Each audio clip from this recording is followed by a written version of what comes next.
Os caminhos da seleção brasileira estão muito abertos para um novo treinador, apesar do presidente Edinaldo Rodrigues não reconhecer de forma alguma que a seleção brasileira precisa de mudanças. Convenhamos que, em se tratando do Scratch Canarinho e a deficiência técnica que temos, qualquer um desses nomes é muito bem-vindo, ou pelo menos aqueles nomes que sejam confiáveis, que possam trazer o futebol da seleção brasileira de volta. Convenhamos que, em se tratando desse departamento, muitos nomes chamam realmente a atenção, e talvez nenhum deles chamem tanto como o de Jorge Jesus. Dentre todas as opções, talvez o mais rentável financeiramente e tecnicamente acima da média pelo que fez no Brasil. Convenhamos que a carreira do JJ é quase impecável em se tratando de times portugueses, e quando se trata do Brasil, a coisa melhora ainda mais. Teve apenas uma única passagem pelo clube que tem a considerada torcida maior do país, e no Flamengo não há dúvidas que ele fez muito a merecer toda a honraria que teve. Muitos flamenguistas até hoje pedem Jorge Jesus na seleção brasileira, ou até que na brincadeira, uma troca entre ele e o Tite, em que o Tite volta para a seleção e ele para o Mengão. Mas de toda forma, Jorge Jesus foi novamente especulado na seleção. E se liga só na resposta do cara. Se inscreva no canal, deixa seu like e vamos junto comigo. Não há um bom treinador sem bons jogadores, e não há uma boa equipe sem um bom treinador.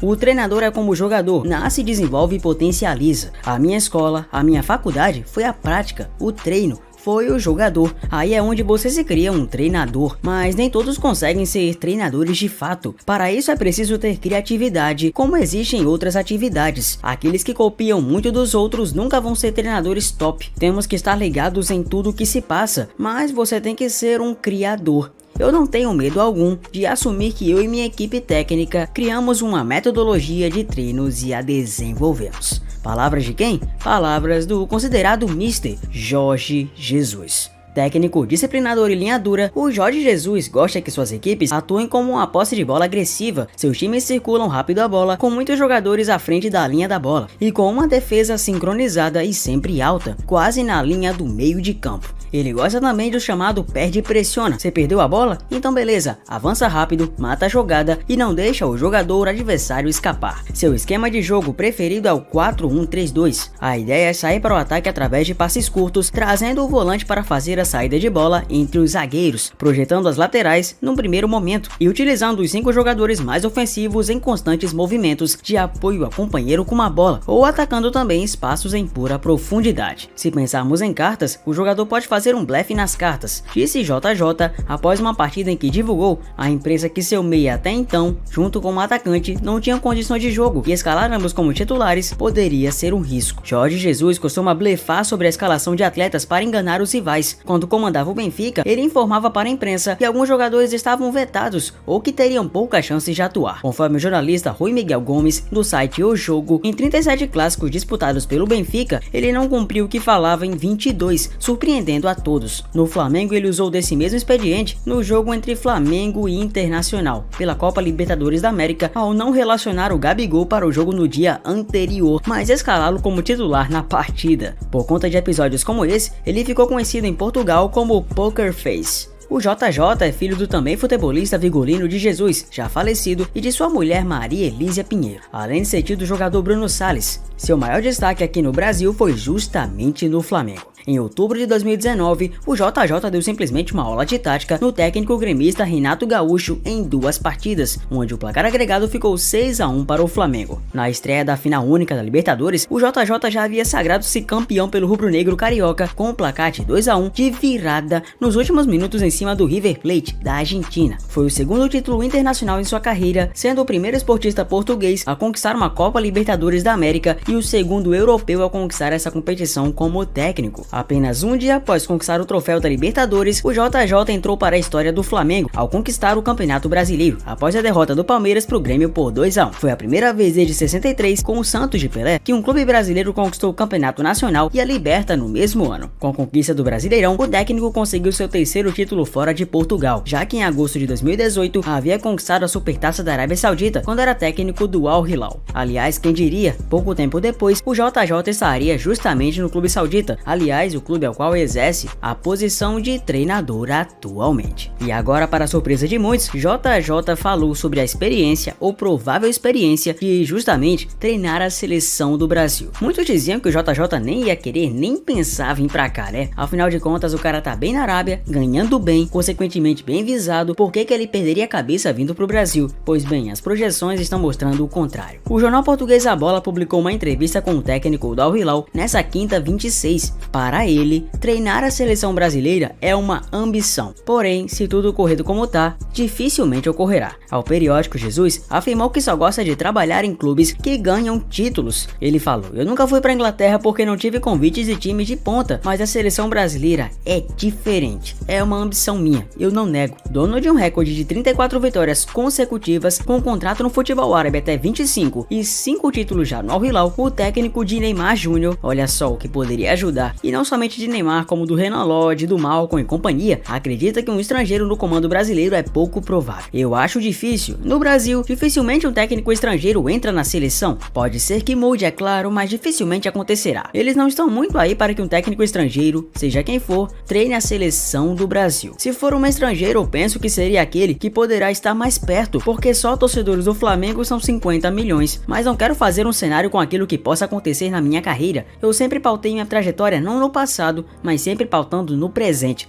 Futebol é dia a dia, lembrou o ex-técnico campeão com o Flamengo. É até bem curioso o que o JJ falou, porque na cabeça dele, como na cabeça de muitas pessoas, treinar a seleção brasileira pode parecer um cargo impossível, principalmente para técnicos estrangeiros. A mentalidade e a cultura de apenas trazer treinadores aqui do Brasil, ou consequentemente que sejam brasileiros, mesmo que treinem lá fora, acaba que de certa maneira influencia diretamente na mudança de comando que a própria CBF escolhe. Não faz nem muito tempo atrás que nomes como o próprio Cafu, ex-lateral, afirmou categoricamente que não é justo a seleção brasileira ter técnicos estrangeiros, porque perderia justamente a característica e a identidade do futebol brasileiro. Não também muito tempo atrás, o Rivaldo falou a mesma coisa. Disse que se fosse para trazer treinadores de fora, era melhor nem trazer, porque a seleção brasileira sempre será um repertório nacional, de técnicos nacionais. Afinal de contas, somos o país do futebol. Pois bem, se me permitem falar, vamos dar algumas correções. O Brasil é de fato o país do futebol, mas há muito tempo não vem sendo o país hegemônico do futebol.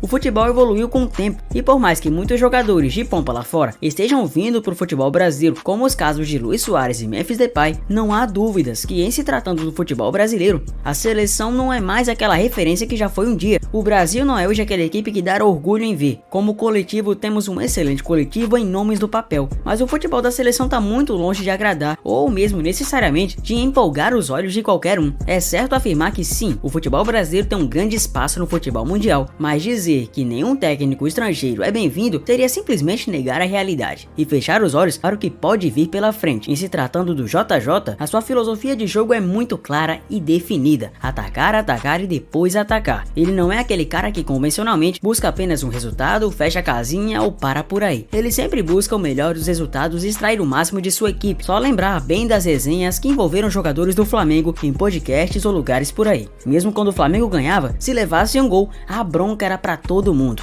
O cara era um perfeccionista nato, jamais conformado com apenas um resultado mínimo. O cara queria vitórias, vitórias e vitórias, de tal forma que suas vitórias fossem consolidadas, e não somente ele tivesse destaque, como todos os jogadores presentes. Um cara que se importava também com os próprios jogadores, que chegou a redefinir a posição de alguns e até mesmo reconquistar a confiança de outros que estavam perdidos no cenário do futebol. Um técnico que, aliás, admira muito o Neymar e já tem um certo entrosamento com ele, pelo menos que nos treinos, já que Neymar esteve muito tempo lesionado. Consequentemente, Neymar já elogiou publicamente JJ e afirmou consideravelmente que ele é um técnico muito interessante. Então, qual objeção seria necessária para impedir e barrar a vinda do JJ para cá? Porque se for para ver pro futebol, a seleção brasileira tá longe de desempenhar o pico. Ao contrário, tá decepcionando demais. Seria porque ele é estrangeiro? Por mais que o cara seja português, ele já se adaptou à cultura do Brasil e pode ter uma mentalidade diferente para uma seleção que precisa, sim, de uma mentalidade diferente. Sabemos que nomes como Pep Guardiola, Jürgen Klopp, o próprio Zidane e outros são muito bem visados justamente por terem mais trajetórias de pico lá fora, com times europeus ganhando Champions e por aí vai.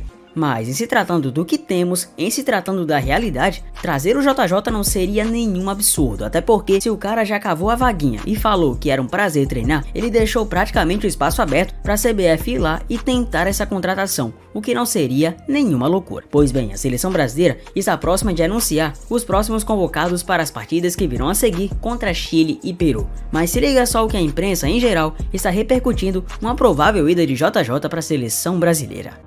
JJ, Jorge Jesus, Nossa. te ensinou alguma coisa? Nossa. Aquilo veio, caiu do céu? Ou é a capacidade dele? Ele lá, de onde ele tá, agora da Arábia ele não falou comigo não, mas quando ele tava na Turquia, que ele tava sonhando em ser técnico da seleção brasileira, ele falava comigo toda semana. E seria uma boa. Mas me fala do JJ. Se convidar, ele vem amanhã pra seleção, Mas né? você não tem a dúvida. Não tenha dúvida, por favor. Ele é o... E se convidar, ele vem pro Flamengo também. Eu não sei, aí, sinceramente, né? Mas assim... Na seleção ele vem na hora. Na hora. Ele é basicamente o melhor treinador que eu já tive. Como treinador, Olha como só. tática, assim. A sensação que eu tinha, Galvão, era de assim, eu vou pegar o meu cafezinho, eu vou botar num copo, eu vou sentar na cadeira lá e agora eu vou ver uma aula. Ele, aliás, ele não chamava de vídeo, ele chamava de treino de sala. Era uma aula. É mesmo? E aí eu ficava lá, ele esculachava todo mundo. Era Rafinha, era Felipe Luiz, quem fosse, não tinha nome, era Gabi, era Arrascaeta. O Bruno Henrique ficava bravo, mas era dura pra todo lado. Não tinha, era... Só que assim, era tudo com sentido, tudo com muita sabedoria, com muita calma, com muita didática e com o conceito claro do que ele queria. Então, como ele avisava tanto o que ele queria, às vezes a gente errava. Eu dentro do jogo falava assim, nossa, essa bola entrou e é culpa minha. Ou essa bola entrou e foi culpa do Pablo Mari. Ou do Rodrigo Caio, sei lá. A gente já sabia. Um olhava pro outro e falava assim, fui eu. Tipo, porque ele deixava tudo tão mastigado. E assim, o que a gente viveu com ele aqui foi muito especial, porque assim, o time se encaixou, vieram peças, né? Pô, o Rafinha, o Gerson, assim, a gente entrou no time e o time criou essa energia, ninguém entrou pra ser líder no grupo, o grupo já tinha um líder, ou alguns líderes, que era o Diego, era o Arão, era o Everton Ribeiro, então a gente foi coadjuvante nessa história da liderança. O Rafinha é muito mais líder até presente do que eu sou de falar menos. Será? O A Rafinha... sensação que passa é que você tem uma liderança marcante.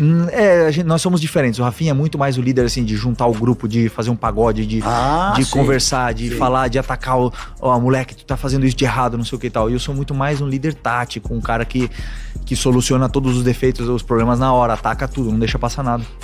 Só que assim, o grande capitão daquele time foi o Diego, sempre foi o Diego. O Diego sempre foi, quando aconteceram alguns problemas nos bastidores, de jogadores discutir no treino, discutir no jogo. Diego Ribas. O Diego Ribas ia lá e solucionava e gritava com os dois e mandava o Jorge Jesus mandar os dois correr. Bota os dois pra correr se quiser, não tem problema, todo mundo vai te obedecer. Então assim, esse grupo era muito forte e as vitórias potencializaram ainda mais e aí criou aquela sensação assim, Galvão, que assim, foi a melhor que eu senti na minha carreira. Maracanã lotado, todo jogo. Torcida a favor, todo jogo. Claro. Time amassando todo jogo, pressionando, ninguém conseguia sair jogando um segundo. E com a bola no pé, uma qualidade assim imensa, todo mundo sabia o que fazer. Então a nossa única dúvida, assim, nós ia lá tinha um bobinho lá, nós falávamos assim, amanhã não sei, nem vou dar o nome do adversário, mas será que vai ser 3? Aí o Gabi falava assim, eu vou fazer 2. Aí o Bruno Henrique falava, eu vou fazer 2 também. Então vai ser 4. E ele era assim. E o Jorge, ele tinha... Mas eu quero...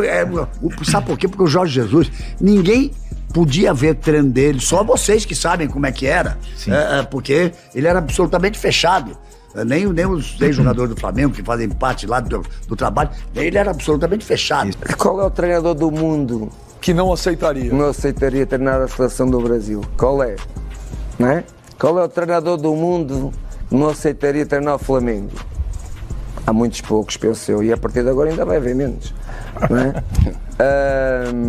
Porque o Brasil, continuo a dizer, o Brasil tem um leque de jogadores que forma 2 seleções ao maior nível do mundo, não é?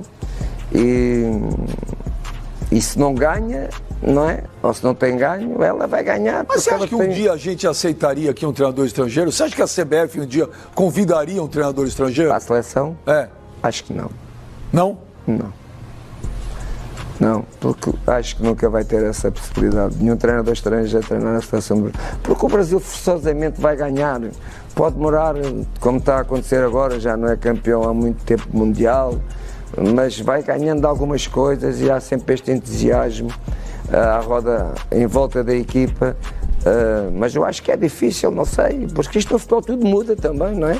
Também eu nunca pensei vir treinar o Flamengo, se calhar o Flamengo nunca pensou ter um treinador português. Foi um prazer estar até aqui, com você até o final. Eu sou o Zefute, muito obrigado por você ter chegado até aqui. Deixa seu like, se inscreva no canal, um abraço a todos e eu vejo vocês no próximo vídeo. Valeu!